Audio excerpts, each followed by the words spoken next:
아무리 병원비라도 이렇게 나올 순 없어. 솔직히 말해. 어디다 썼어? 걔를 친정에 준 건 아닌지? 어머니 너무하세요. 저는 가족이 아닌가요? 제발 꼭 구독, 좋아요 눌러주세요. 사람들은 나를 월 1,000만 원을 받다가 등을 돌린 며느리라고 불렀다. 그 말은 마치 이미 결론이 난 이야기처럼 가볍게 던져졌다. 돈을 받았으니 참고 살았어야 한다는 말, 그 정도면 버틸만 했다는 판단이 내 삶 위에 겹겹이 쌓였다. 하지만 그 집에서의 나는 살아있는 사람이 아니었다. 오랜 가뭄 끝에 속까지 말라버린 고목나무처럼 겉으로만 서 있을 뿐 안에서는 아무것도 흐르지 않는 존재였다. 시어머니와 함께 사는 집은 늘 낮은 숨소리로 가득했다. 뇌경색으로 몸을 움직이지 못하는 시아버지는 침대 위에 누운 채 하루의 시작과 끝을 알렸다. 새벽이면 가래 끓는 소리가 벽을 타고 번졌고 그 소리는 알람처럼 나를 깨웠다. 밤에도 형광등 불빛은 꺼지지 않았고 눈을 감아도 빛은 눈꺼풀 안쪽에 남아 있었다. 잠은 잠이 아니었고 밤과 낮의 경계는 오래전에 흐려졌다. 병실과 집을 오가며 내 손은 늘 물에 불어 있었다.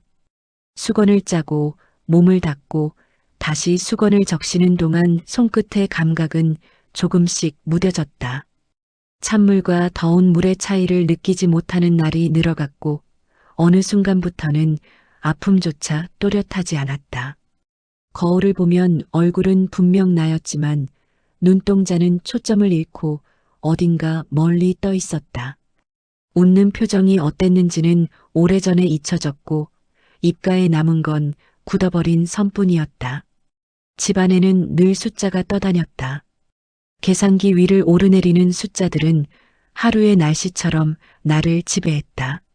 남편의 학원비, 고시원비, 가족식비와 전기세, 보험료, 그리고 시아버지의 병원비까지 모두 같은 숫자 안에 담겨야 했다.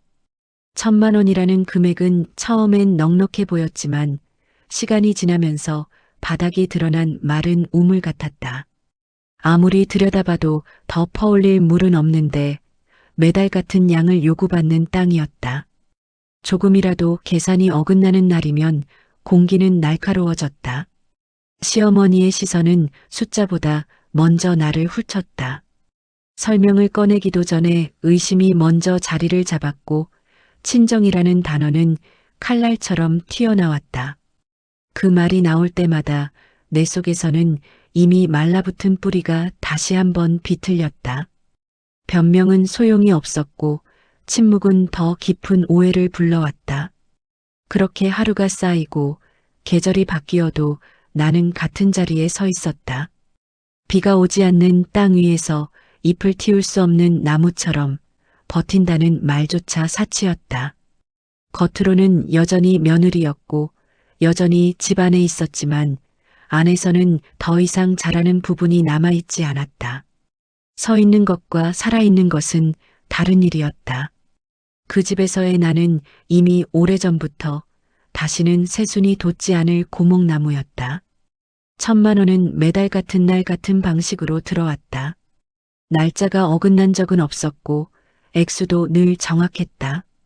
그 돈은 봉투가 아니라 숫자였고 위로가 아니라 기준이었다. 집안의 모든 숨소리는 그 숫자를 중심으로 정렬되었다. 나는 매달 그 숫자를 받아들고 다시 쪼개는 사람이었다. 남편의 하루는 책상 앞에서 시작해 책상 앞에서 끝났다. 사범시험이라는 이름 아래 그의 시간은 보호받았고 건드려서는 안 되는 영역이 되었다. 학원비와 고시원비는 먼저 빠져나갔다. 그 돈은 질문 대상이 아니었고 선택의 여지도 없었다. 미래라는 이름으로 미리 빠져나간 몫이었다. 그 다음은 집의 몫이었다. 쌀통이 비어가는 속도와 전기 계량기가 돌아가는 속도는 늘 계산 대상이었다. 보험료는 연체라는 단어가 붙지 않도록 가장 먼저 챙겨야 했다. 시어머니의 보험, 시아버지의 보험, 병원에서 날아오는 청구서까지 모두 같은 숫자 안에 들어가야 했다. 1,000만 원은 한 덩어리가 아니라 잘게 쪼개진 숨들이었다. 병원비는 늘 예고 없이 늘어났다. 검사 하나가 추가되고 약이 바뀌는 날이면 계산기는 다시 깜빡였다. 침대 옆에서 시아버지의 몸을 닦으며 나는 다음 달 숫자를 미리 떠올렸다. 몸을 돌리고 수건을 갈고 다시 계산기를 두드렸다. 손은 사람을 만지고 있었지만 시선은 이미 숫자 위에 있었다. 돈이 빠져나갈수록 집안의 공기는 더 팽팽해졌다. 1,000만 원이라는 울타리는 점점 좁아졌고 안에 있는 사람은 나 혼자였다. 시어머니의 말은 점점 짧아졌고 질문은 날카로워졌다. 이 정도면 남아야 하는데 왜 모자라냐는 말이 반복되었다. 숫자가 부족해지는 순간 나는 의심이 되었다. 그 의심은 늘 같은 방향을 향했다. 친정이라는 단어는 계산기보다 빨리 튀어나왔다. 어디에 썼는지보다 누구에게 갔는지가 더 중요해졌다. 설명은 길어질수록 의미를 잃었고 말은 말이 되기 전에 잘려나갔다. 집안에서는 숫자보다 신뢰가 먼저 바닥을 드러냈다. 나는 점점 숫자를 숨처럼 다루게 되었다. 들숨처럼 들어오면 날숨처럼 빠져나갔다. 하지만 숨은 쉬어도 몸은 가벼워지지 않았다. 1,000만 원은 물처럼 보였지만 이미 갈라진 땅 위에서는 아무것도 적시지 못했다. 그 돈은 흐르지 않았고 스며들지도 않았다. 그렇게 매달 같은 숫자를 붙잡고 같은 계산을 반복했다. 달력은 넘어갔지만 계산기는 늘 같은 자리에서 멈췄다. 나는 숫자를 관리하는 사람이 아니라 숫자에 묶인 사람이 되어갔다. 그 집에서의 나는 점점 뿌리보다 가지를 먼저 말리는 나무처럼 변해갔다. 1,000만 원은 삶을 지탱하는 물이 아니라 마른 땅 위에 던져진 약속이었다. 집안에는 늘 일정한 규칙이 있었다. 누가 정한 규칙인지 묻지 않아도 모두가 알고 따르는 순서였다. 아침은 시아버지의 숨소리로 시작됐고 그 다음은 시어머니의 발걸음이었다. 그 발걸음이 부엌으로 향하는 방향에 따라 하루의 공기가 정해졌다. 나는 그 소리를 듣는 순간 이미 하루의 위치를 파악하고 있었다. 식탁에 놓이는 반찬의 순서와 그릇의 방향은 늘 같아야 했다. 숟가락을 놓는 각도가 어긋나면 말이 나왔다. 국이 식었다거나 간이 다르다는 말은 날씨처럼 반복되었다. 그 말들에는 이유가 필요 없었고 설명도 허용되지 않았다. 나는 고개를 끄덕이며 다시 같은 자리에 같은 그릇을 올렸다. 병수발은 집안의 또 다른 규칙이었다. 몸을 돌리는 각도, 물수건의 온도, 약을 먹이는 시간까지 모두 정해져 있었다. 조금이라도 늦어지면 시선이 따라붙었다. 아픈 사람 앞에서도 그 시선은 거두어지지 않았다. 나는 사람을 돌보고 있었지만 동시에 감시받고 있었다. 시어머니의 말은 점점 짧아졌고 지적은 일상이 되었다. 목소리를 높이지 않아도 그 뜻은 분명했다. 왜 이렇게 했느냐는 질문보다 왜 아직도 모르느냐는 말이 많아졌다. 하루를 몇 번이나 다시 시작하는 기분이 들었다. 아무리 반복해도 정답은 늘 조금씩 달라졌다. 집안에서 나는 점점 움직임이 줄어들었다. 말은 최소한으로 줄였고 표정은 더 적게 남겼다. 웃음은 오해를 부르고 무표정은 불만을 샀다. 그래서 얼굴은 늘 중간 어디쯤에 머물렀다. 아무 의미도 담지 않은 표정이 가장 안전했다. 남편은 대부분 방 안에 있었다. 문은 닫혀 있었고 책상 위에는 늘 책이 쌓여 있었다. 집안에서 무슨 일이 벌어지는지는 시험 일정 밖의 일이었다. 가끔 문을 열고 나와 조용히 말하곤 했다.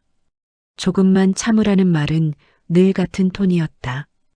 그 말이 지나간 자리에는 늘 나만 남았다. 설거지 소리와 세탁기 돌아가는 소리가 다시 집을 채웠다. 나는 그 소리들 사이를 오가며 하루를 정리했다. 정리된 것은 집이었고 흐트러진 것은 내 시간이었다.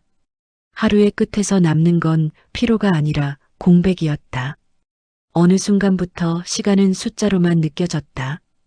아침과 점심의 구분보다 약 먹는 시간이 먼저 떠올랐다. 요일은 병원 일정에 맞춰 인식되었다. 주말이라는 단어는 집안에서 의미를 잃었다. 모든 날은 같은 색으로 겹쳐졌다. 그렇게 시집살이는 특별한 사건이 아니라 배경이 되었다. 눈에 띄지 않을 만큼 익숙해졌고 익숙해진 만큼 벗어날 수 없었다. 나는 그 집의 가구처럼 제자리에 놓여 있었다. 움직이면 소리가 나고 소리가 나면 눈길이 따라왔다. 그 집에서의 나는 점점 숨쉬는 물건이 되어가고 있었다. 문제가 된 건 어느 달 병원비였다. 정기 검사만 받던 시아버지가 갑자기 추가 검사를 하게 되었고 비용이 늘어났다. 병원에서 건네준 종이를 접어 가방에 넣는 순간부터 계산은 시작됐다. 집으로 돌아오는 길 내내 머릿속에서는 숫자들이 서로 자리를 바꾸며 밀려다녔다. 그달은 처음부터 빠듯한 달이었다. 1,000만 원 중 남편 학원비와 고시원비는 이미 빠져나간 상태였다. 보험료도 미뤄둘 수 없었다.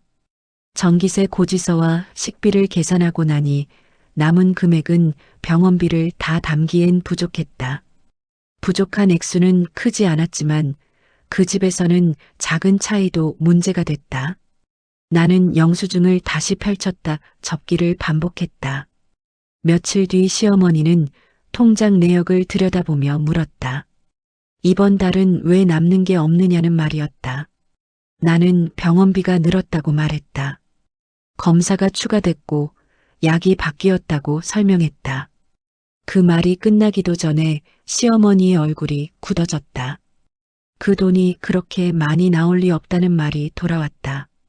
내가 계산을 잘못한 것 아니냐는 질문이 이어졌다. 영수증을 꺼내 테이블 위에 올려놓았지만 시선은 종이를 보지 않았다. 그 대신 내 얼굴을 훑었다. 그리고 늘 그랬듯 방향은 바뀌었다.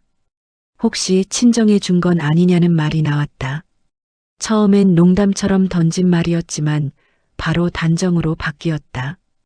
요즘 친정 형편이 어떠냐는 질문이 따라붙었다.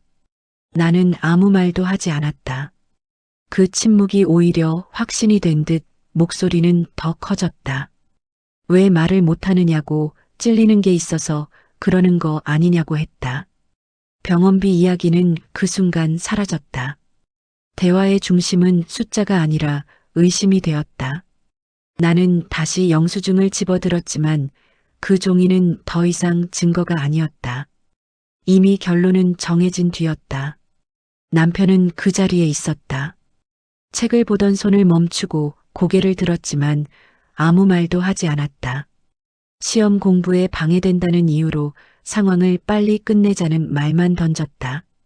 어머니 말에 괜히 말대꾸하지 말라는 말도 덧붙였다. 그 말로 그날의 판은 완전히 기울었다. 그날 이후 집안의 분위기는 달라졌다. 시어머니는 작은 지출 하나에도 이유를 물었다. 식재료를 바꾸면 왜 바꿨느냐고 했고 병원에 다녀오면 얼마가 나왔는지부터 확인했다.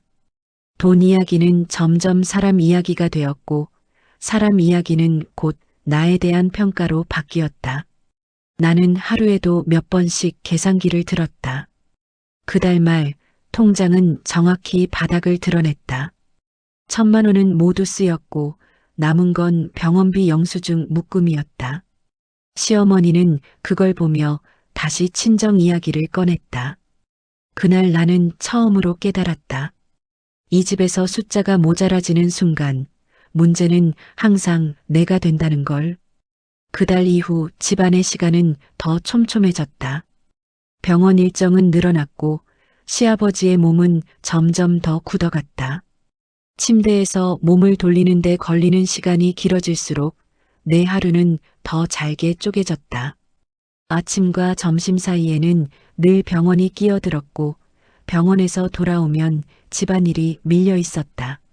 나는 시간을 쓰는 사람이 아니라 시간에 깔리는 사람이 되어갔다. 병수발은 이제 선택이 아니었다. 약 먹이는 시간은 분 단위로 고정됐고 물수건의 온도와 닦는 순서까지 시어머니의 기준이 있었다. 조금만 늦어져도 시선이 먼저 날아왔다.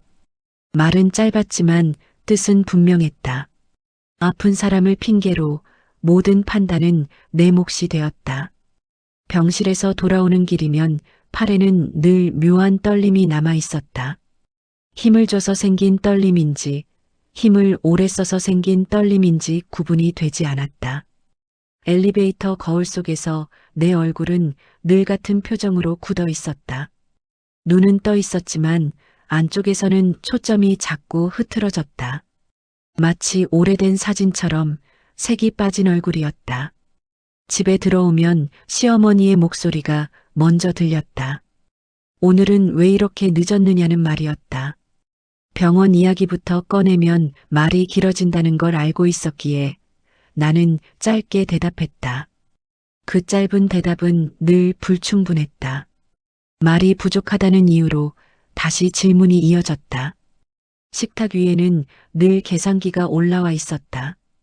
밥을 먹는 자리인지 결산을 하는 자리인지 구분이 되지 않았다. 시어머니는 영수증을 한 장씩 넘기며 숫자를 확인했다. 병원비 항목에서 손이 멈출 때마다 공기도 같이 멈췄다. 그 침묵이 지나가면 꼭 같은 말이 따라왔다. 이 정도면 남아야 하는 거 아니냐는 말. 아무리 병원비라도 이렇게 나올 수는 없다는 단정. 나는 영수증을 다시 밀어놓았지만 종이는 이미 역할을 다한 뒤였다. 종이는 숫자를 증명했지만 나를 증명하지는 못했다. 그 순간부터 대화는 다시 사람 이야기가 되었다. 친정 이야기는 점점 자연스럽게 섞였다. 돈 이야기가 끝나갈 즈음이면 늘 그 단어가 나왔다. 직접적으로 말하지 않아도 방향은 분명했다. 설명을 하려 하면 말이 길어진다고 잘렸다. 나는 점점 말하지 않는 쪽을 택했다. 남편은 여전히 방 안에 있었다.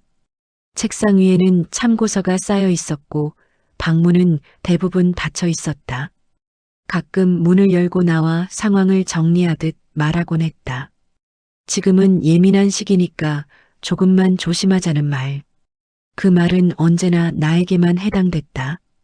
그날 밤 시아버지의 상태가 다시 나빠졌다. 응급실까지는 아니었지만 잠을 제대로 이루지 못하는 밤이었다. 나는 몇 번이나 자리에서 일어나 몸을 돌리고 물을 먹이고 다시 눕혔다. 창밖은 아직 어두웠고 시계 초침 소리만 또렷했다. 그 시간 동안 내 몸은 점점 다른 감각을 잃어갔다. 아침이 되었을 때 나는 거울 앞에 서 있었다. 머리는 묶여 있었고 얼굴은 씻겨 있었지만 낯설었다. 눈동자는 사람을 보지 않고 어딘가 비어 있었다. 웃으려고 하면 얼굴 근육이 따라오지 않았다. 그 표정은 살아있는 사람의 것이 아니었다. 그날 나는 처음으로 분명히 느꼈다. 이 집에서 나는 며느리도 가족도 아니었다. 병수발을 하는 손과 계산기를 두드리는 손이 같은 손이라는 사실만이 남아 있었다. 뿌리까지 말라버린 나무가 다른 나무를 붙들고 서 있는 모습 같았다. 그렇게 서 있는 한 쓰러질 수조차 없다는 것도 함께 알게 되었다. 변화는 큰 소리로 오지 않았다. 집안의 소음은 늘 같았고 병원 일정도 달라지지 않았다. 다만 내 몸이 예전처럼 반응하지 않았다. 아침에 일어나면 발바닥이 바닥에 닿는 느낌이 한 박자씩 늦게 따라왔다. 걷고 나서야 걷고 있다는 걸 알게 되는 날이 늘어갔다. 병원에서 돌아오던 어느 날 계단 앞에서 잠시 멈췄다. 쉬기 위해서가 아니라 발이 어디에 놓여 있는지 확인하기 위해서였다. 손잡이를 잡았지만 힘이 들어가지 않았다. 힘을 주고 있는지조차 분간이 되지 않았다. 잠깐 멈췄을 뿐인데 시간은 그 자리에 붙들린 것처럼 늘어졌다. 그날 저녁 병수발은 평소와 같았다. 약을 준비하고 물을 데우고 몸을 돌렸다. 순서는 외워서 하는 일이 되었고 생각은 필요 없었다. 문제는 생각이 아니라 감각이었다. 손이 닿았는데 닿은 느낌이 없었다. 시아버지의 팔을 들어 올리다 잠시 멈췄다. 무게가 갑자기 늘어난 것도 아닌데 팔이 내려가지 않았다. 힘이 빠진 게 아니라 힘을 쓰는 방법을 잊어버린 느낌이었다. 순간 방 안이 조용해졌다. 숨소리만 남은 그 공간에서 나는 그대로 서 있었다. 시어머니는 그 모습을 보고 말했다. 왜 멍하니 서 있느냐는 말이었다. 아픈 사람 앞에서 정신 차리라는 말도 덧붙였다. 나는 다시 팔을 들었다. 그제야 손끝에 늦게 도착한 감각이 따라왔다. 그날 이후 작은 실수가 늘었다. 약을 하나 늦게 챙기고 수건의 온도를 잘못 맞췄다. 이전 같았으면 문제되지 않았을 일들이 지적이 되었다. 시어머니의 말은 더 자주, 더 가까이 날아왔다. 집안의 공기는 점점 숨을 쉬기 어려운 쪽으로 기울었다. 밤이 되면 눈을 감고도 잠들지 못했다. 눈꺼풀 안쪽에서는 병실 형광등이 계속 켜져 있었다. 불을 끄고 누워 있어도 몸은 나처럼 긴장해 있었다. 잠과 깨어있음의 경계는 더 흐려졌다. 아침이 와도 밤이 끝난 느낌은 들지 않았다. 며칠 뒤 병원 대기실에서 이름을 불렀는데 바로 일어나지 못했다. 부른 소리를 듣지 못한 게 아니라 반응이 늦었다. 옆에 앉아있던 사람이 팔을 건드리고 나서야 자리에서 일어났다. 그 짧은 순간 동안 시야가 흐려졌다. 사람들의 얼굴이 하나의 덩어리처럼 겹쳐 보였다. 집으로 돌아오는 길, 창밖의 풍경은 계속 뒤로 밀려났다. 차는 앞으로 가고 있었지만 나는 그 안에서 고정된 느낌이었다. 손에 쥔 가방이 무겁게 느껴졌고 어깨는 점점 아래로 끌렸다. 몸이 나를 따라오지 못하고 있다는 생각이 스쳤다. 그 생각은 계산기 숫자보다 더 오래 머물렀다. 그날 밤 거울 앞에 섰다. 머리를 감고 얼굴을 닦았는데도 낯설었다. 눈동자는 초점을 찾지 못한 채 떠 있었고 입가에는 힘이 없었다. 웃어보려 했지만 얼굴은 움직이지 않았다. 그 모습은 오래된 나무의 껍질처럼 굳어 있었다. 그때 알게 되었다. 이 집에서 무너지는 건 마음이 아니라 몸이라는 걸. 말라가는 나무는 소리를 내지 않는다. 그저 안에서부터 비어갈 뿐이다. 나는 그 사실을 그날 거울 앞에서 처음으로 분명히 보았다. 사건은 예상보다 단순한 계기로 시작됐다. 아침에 병원에서 전화가 왔다. 시아버지의 검사 일정이 앞당겨졌고 추가 비용이 발생할 수 있다는 말이었다. 전화를 끊고도 수화기의 열기가 한동안 손바닥에 남아 있었다. 나는 그 열기를 식히기도 전에 계산기를 먼저 떠올렸다. 그달은 이미 여유가 없었다. 병원비가 늘어나기 전부터 통장은 바닥을 보이고 있었다. 보험료는 이미 빠져나갔고 남편의 학원비도 정산된 뒤였다. 식비를 줄여도 남는 숫자는 보이지 않았다. 숫자들은 머릿속에서 제자리를 찾지 못한 채 겹쳐졌다. 집에 들어서자마자 시어머니는 얼굴을 살폈다. 병원에서 무슨 말이 있었느냐고 물었다. 나는 검사 일정이 바뀌었다는 이야기부터 꺼냈다. 말을 끝내기도 전에 시어머니의 손이 식탁 위를 쳤다. 그 소리는 집안의 공기를 단번에 갈랐다. 왜 이런 건 미리 계산을 못하느냐는 말이 나왔다. 늘 같은 패턴이었다. 병원비는 갑자기 늘 수 있다는 말은 들리지 않았다. 대신 1,000만 원이라는 숫자가 다시 테이블 위에 올라왔다. 그 숫자는 언제나 내 쪽으로 굴러왔다.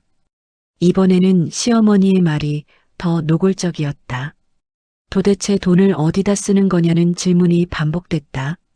친정 이야기는 더 이상 돌려 말하지 않았다. 대놓고 준 것 아니냐는 말이 나왔다. 나는 그 말을 듣는 순간 설명할 문장을 잃었다. 영수증을 꺼내 놓았다. 병원 이름과 날짜, 금액이 또렷하게 찍혀 있었다. 시어머니는 종이를 들여다보다가 내려놓았다. 종이는 테이블 위에 남았지만 대화에서는 사라졌다. 증거는 더 이상 필요 없는 단계였다. 그때 남편이 방에서 나왔다. 책을 들고 있던 손이 잠시 멈췄다. 상황을 훑어본 뒤 짧게 말했다. 지금은 예민한 시기니까 조용히 넘어가자는 말이었다.